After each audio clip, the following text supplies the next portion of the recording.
Salut à tous, c'est Titou01, j'espère que vous avez la patate, les filles comme les gars, et aujourd'hui on va parler des morts les plus drôles dans les animés. Alors que ce soit drôle, débile, alors c'est soit pour commencer un animé, au tout début il peut avoir une mort vraiment, tu peux taper un putain de fou rire, soit dans l'animé le personnage en question n'est plus du tout utile, alors soit il meurt dignement, soit il meurt comme une merde, et sincèrement des fois à certains moments la mort est plutôt drôle. Alors si bien sûr la chaîne te plaît, n'oublie pas de liker, de commenter, de partager, bien sûr de t'abonner si bien sûr elle te plaît, et on va s'attaquer tout de suite sur cette vidéo.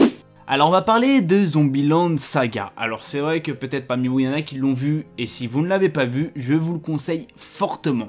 Alors on va se consacrer plus précisément sur Masao, et sincèrement sa mort est extrêmement drôle. Alors elle raconte un peu au tout début sa vie tout simplement de famille, comme quoi elle était avec son père, elle n'était pas seule tout simplement, elle mangeait souvent avec son père, elle était toujours avec de la compagnie.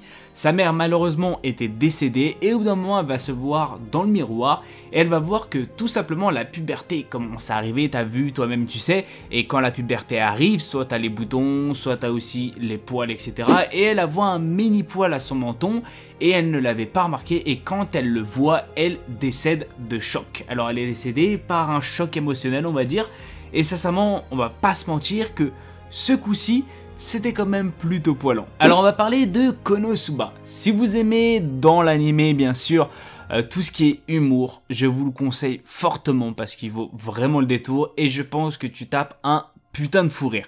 Alors au tout début il te montre comment bien sûr le personnage principal est décédé.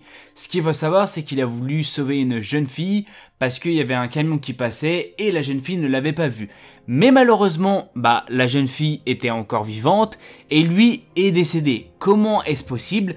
Il est décédé par un choc parce que il ne voulait pas se jeter pour sauver la fille. Il avait peur de tout simplement recevoir le camion en pleine face, et il est décédé à cause de ce choc. On va pas se mentir que si tu décèdes comme ça dans un animé, sincèrement ça pue quand même un peu la merde. Mais après l'animé est extrêmement bien, heureusement. Alors on va parler d'Hanover. Alors si vous l'avez pas vu, je vous le conseille fortement. Alors c'est un peu basé sur l'horreur, c'est-à-dire il y a pas mal de sang, je tiens quand même à vous le dire. Si vous aimez pas trop ça, regardez pas. Si bien sûr vous aimez les mystères, la psychologie, sincèrement il vaut vraiment le détour et il est vraiment extrêmement intéressant à regarder. Ce qu'il va savoir c'est que vous allez voir dans la scène comme quoi il va se prendre un lustre qui lui tombe dessus dans le groupe d'amis. Et il y a une personne qui va réussir à survivre et qui va recourir.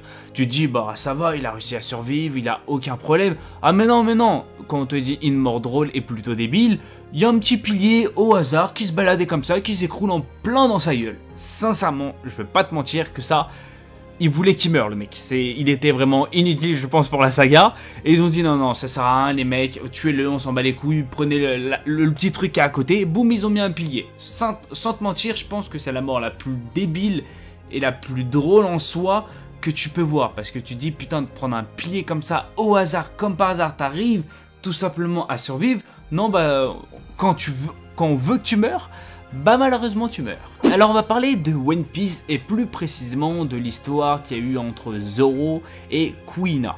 Alors je sais pas si ça se prononce comme ça, mais on va le dire comme ça. Dans tous les cas, ce qu'il faut savoir c'est qu'on va apprendre la mort de Kuina et Zoro va être assez choqué. Il va pas du tout savoir ce qui s'est passé, et c'est quand tout simplement il y aura l'enterrement de ce personnage qui va apprendre sa mort, comme quoi elle a glissé et elle est décédée tout simplement dû à l'escalier dans un entrepôt. Je vais pas te mentir que là, si c'était pas pour éliminer tout simplement une gêne dans l'animé, je ne comprends pas. Ils auraient pu dire, je sais pas, qu'elle a eu une maladie ou elle a eu quelque chose. Non, elle a juste glissé des escaliers, elle est tombée comme une merde, elle est décédée. Je vais pas te mentir que ça le fait pas trop quand tout simplement t'es une putain de pro au sabre. C'est pas très glorieux pour elle en fait. Après Zoro, on va pas se mentir qu'il a un grand respect pour elle, et c'est plutôt beau à voir. Alors on va parler de Saitama. Si vous aimez les combats, tout ce qui est aussi un peu humour dans les combats, je pense que cet animé est fait pour toi, et fait pour vous bien sûr. Et dire n'hésitez pas à le regarder. Là on va parler du gros baraquet qui va se transformer, bien sûr du scientifique. Ce qu'il veut savoir c'est que le but du gros baraquet est d'être surpuissant. Alors bien sûr le gars scientifique va faire en sorte que tout simplement son frère soit surpuissant, bien sûr, Saitama va arriver, il va tout simplement un peu se foutre de sa gueule comme on connaît bien, et d'un moment, par malheur, il va vouloir tout simplement l'écrabouiller, mais il va écraser tout simplement son frère. On va pas se mentir que sa réaction est bien sûr compréhensible, mais c'était quand même un petit humour qui était quand même plutôt drôle, et la mort du scientifique est quand même aussi assez drôle. Tu te dis que quand même, quelle est l'intelligence que t'as de te mettre à côté de ton frère et bien sûr sur son épaule. T'avais une chance sur deux tout simplement de te faire écraser en fait. Et il s'est dit non, t'inquiète, je lui fais confiance. Dans tous les cas, ce qu'il faut savoir, c'est qu'il est mort vraiment, plutôt débile.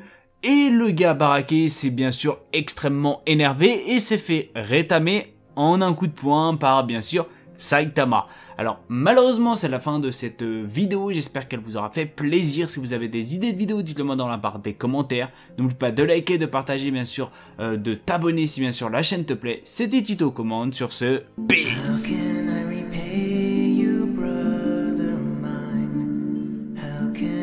Expect you to forgive, clinging to the past.